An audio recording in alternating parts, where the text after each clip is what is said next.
Greetings, friends, and welcome to Mark's Vinyl Collection, episode 14. Happy New Year, everybody. It is January 1st, 2018, and back already with another video. I simply felt I had to make this video. I was going to wait a little while before I came back with some videos, but on New Year's Eve afternoon, I decided to take a trip to a record store, one that's not near me too close, but one that's not too bad a car drive. So I decided to go over there thinking that maybe because it was New Year's Eve, people would be preparing for their night activities and maybe wouldn't be in such a, active mood to go record shopping. And my hunch was correct. I went to this record store and it was absolutely dead. I think I was the only person in there.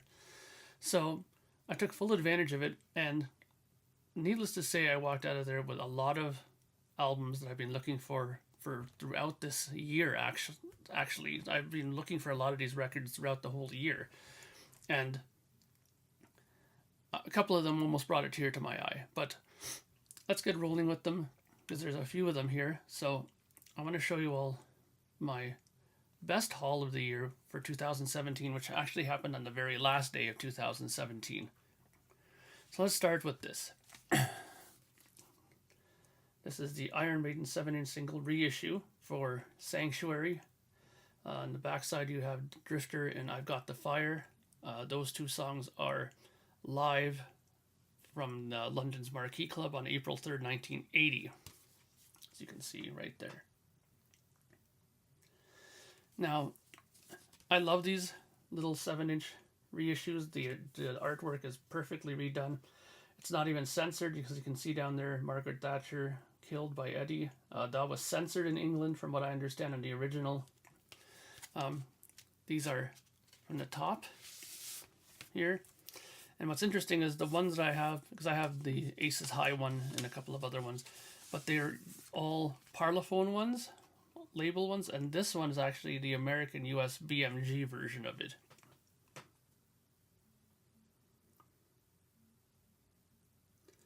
So that's interesting. Something that I was curious about, if there's any real radical difference. I doubt there is between the two. But the artwork looks nice. I think this has been played once, maybe, if that. And I got it for an incredibly good price. So I was very happy to score that. I'm always on the lookout for these singles. So, number one. This album I very rarely saw in my area, and when I have, it was always in garbage condition. So when I saw it on New Year's Eve day, I couldn't believe it. It's in near perfect shape. I think you'll probably agree when I show it to you. And it's one of my favorite albums from this band, actually. I'm talking about Def Leppard, On Through the Night. There's absolutely zero ring wear on this.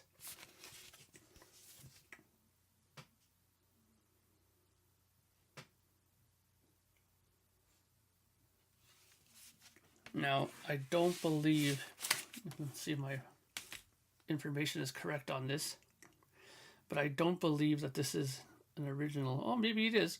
It reads as a 1980 Canadian pressing. Doesn't come up as a reissue. No, it doesn't come up as a reissue. It just is one. This is one that was printed though at or not printed. It was mastered at SMB Mastering in Montreal, which is interesting. That's more dead wax stuff that I will put here for you guys to see. But I will show you the vinyl. You'll see that's the early Mercury labels with the skyline buildings.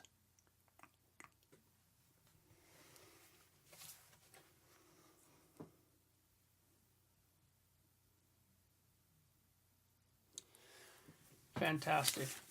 I really love this album. Rock Brigade, Hello America, Wasted, Overture I believe is on this. Yeah, Overture. Rock Stuff. I mean, this is early Def Leppard. Like, we're talking Rick Allen's like not even legal age, I don't think, at this point. So I'm very happy to have got this. Like I said, excellent condition. I mean, every last part of this is like spot on. How rare is that? And again, you would think it would be like some crazy price. No, I got it for like under 15 bucks. Now, this is the one that brought a tear to my eye because I was looking and looking and looking and looking for this and could never find it. And when I did, everything is missing from it or whatever. So the funny thing is I found 2 copies of this in the same store. And the first one had something missing in it, but I wanted to get it because it's so hard to find this record.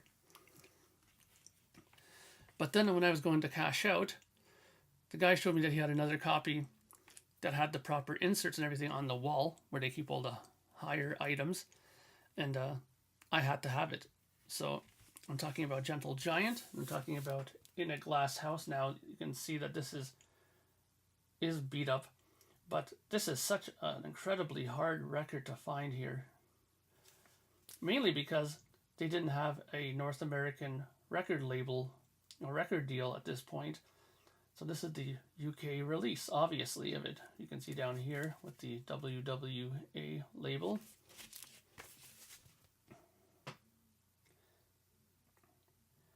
This is probably one of my favorite Gentle Giant albums. I love this album. It's unbelievable.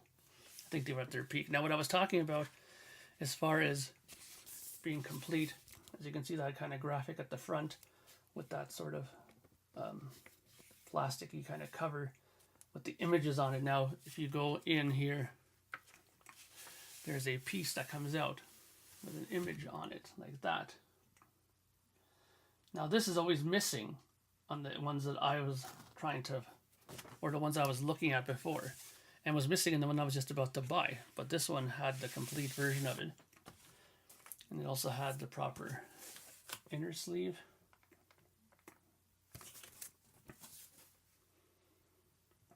And the vinyl on this one is just beautiful. And this one was mastered by Ray Staff. So if you have Ray Staff mastering your album, it's going to sound damn good. Ray Staff has done a bunch of stuff. He's done Brushes, Hemispheres, and Permanent Waves, I believe he's also did. So pretty excited to get this.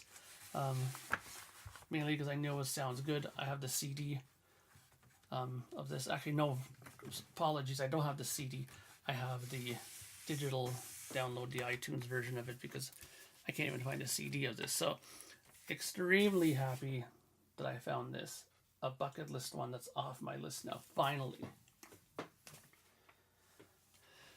Next, this is a band that I love to collect. I love their music, and one of the bands I'm really like finicky about buying. I just won't buy any old copy of it. I won't buy beat up shit from it.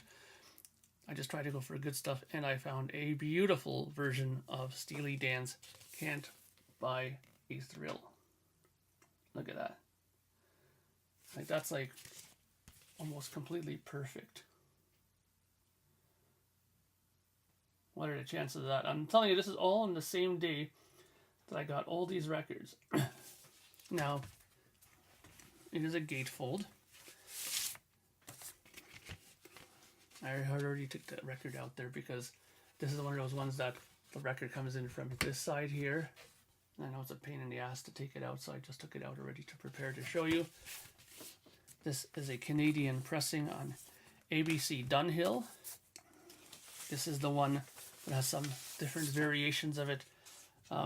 Brooklyn, the song, there's a longer version of the title on other pressings of this. And Reeling in the Years is spelled Relling, and in the proper version it's supposed to be just IN, like reelin and not reeling. So it's a couple of interesting variations with this one. Here's the label.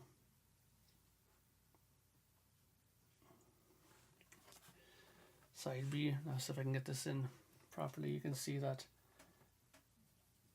You'll see that it says Reeling in the Years, not reeling.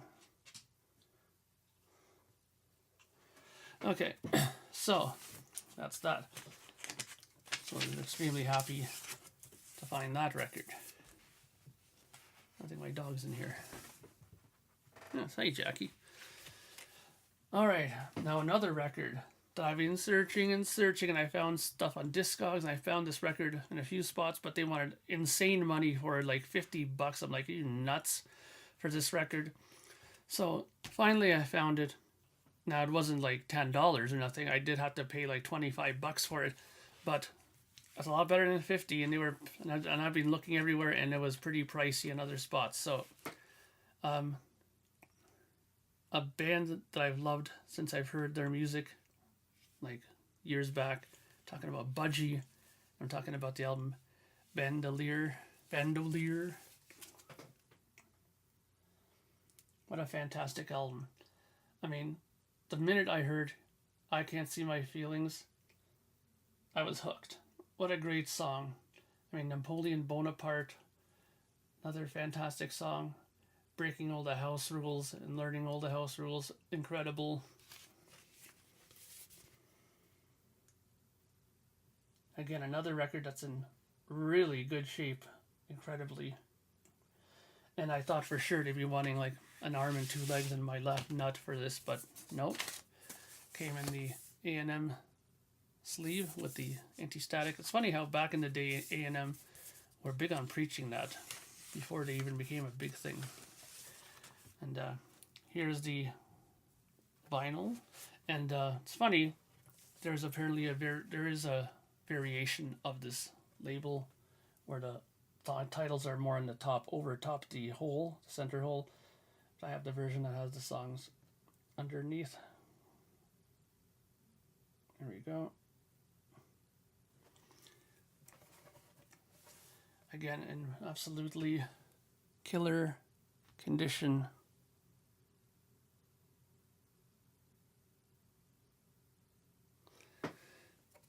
I'm very happy to have this in my collection. Finally, I mean, I don't know how long it's been that I've been looking for this record. I mean, and Budgie's one of those bands that it's a three-piece. Their bass player looks suspiciously like Geddy Lee to me, and also kind of sounds like him in spots, so there was an instant connection right there, I think. Now, another record that I found, and to be honest, I've never seen this in my stores around here. And I know lots of people have been talking about it. Lots of people talk about the Mo-Fi pressing of this record. And in fact, this is one of the big hyped albums when they did the two-step process for Mo-Fi. So, of course, I'm talking about Donald Fagen, The Nightfly. So I don't have the Mo-Fi, obviously, but I have this Canadian pressing of it. It's beautiful condition. To be honest, vinyl community, I'm sure you're going to be like in shock, but I've never heard this record. So I'm going to finally hear what all the hype is about with this record. I'm sure it's going to be good because I love Steely Dan. And if this is anything like the work that he's done prior. Beautiful, absolutely spotless inner sleeve.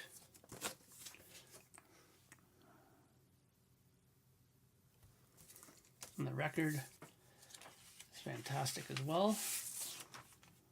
This is a quality record pressing. This is not like the one that's now qualities. We're talking about the Canadian quality records press plant, which has done excellent things. You'll notice the Q underneath the serial number there, the 92 so and so on the side there. That Q indicates quality records pressing, the Canadian plant. There you go. So finally get to hear what all the hype is about with this record. So I'm very happy to get it. And last but not least is a record that I have many copies of, but again, throughout the years here, watching all these videos and learning all these different things about dead wax information, stuff like that from people like Baraka P-Dub and other people, it's really educated me on what to look for certain pressings. Now, This is Yes Fragile. This is a very interesting pressing of it. If you notice at the bottom here, there's a hype sort of sticker, but it's not a sticker. It's pressed on there like it's part of the actual cover. Now, I had never seen that before. Now, this copy didn't come with the booklet inside. And this was in the cheapo bin, like $5. Now, of course, it's not in the world's greatest shape, so of course it was a reason to be in there, right? But again, this shows how little sometimes people look at the information that's right in front of their nose. For example, that would have made me stop for a minute and go, which it did. And then another thing that made me stop quickly was when I went in, took up the vinyl. You'll notice at the bottom, the very bottom,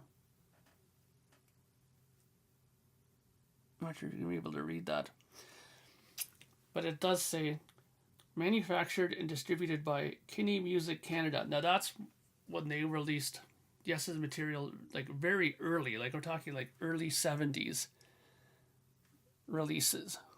Okay, now that again may not be something that's so interesting, but what is interesting, geez, I can't talk tonight, is when I checked the Dead Wax information, all the information on here, and I'll put that on the screen up here, lined up with another pressing.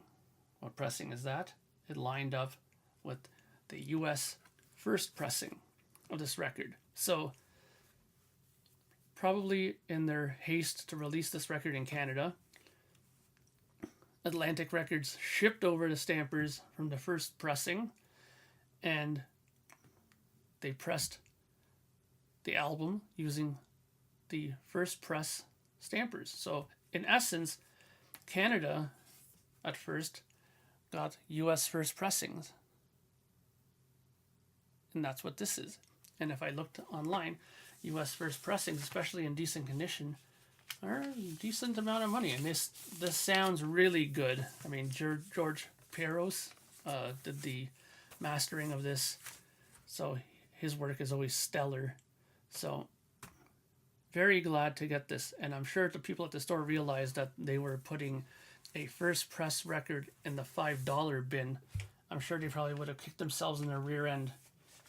So if you're watching, guys, from the store, sorry, maybe you better start learning your Dead Wax information, because I walked out of the store with this for a complete steal. Learn your info, people. It helps. I got a great record for next to nothing. Okay, so that's all of it. So thank you for watching. It might be, well, maybe not too long, but the next update might be in a little while. I have to prepare my vinyl release of my second Project Gemini record. I have to go and prepare to get the lacquer cut. Jesus, I can't talk today. And I also have to prepare my environment here to start writing my third Project Gemini record and get rolling with that, because I definitely want to release one, possibly two Project Gemini records for 2018. So thank you very much for watching. I very much appreciated Vinyl Community. I hope you guys are all doing well. Everybody out there in the VC, hopefully more of you will start watching my videos and leave a comment. I love watching your videos, so I hope you enjoyed this one. So Happy New Year. Let's have a great 2018, finding records and comparing. So until next time, this is Mark Anthony K saying bye for now.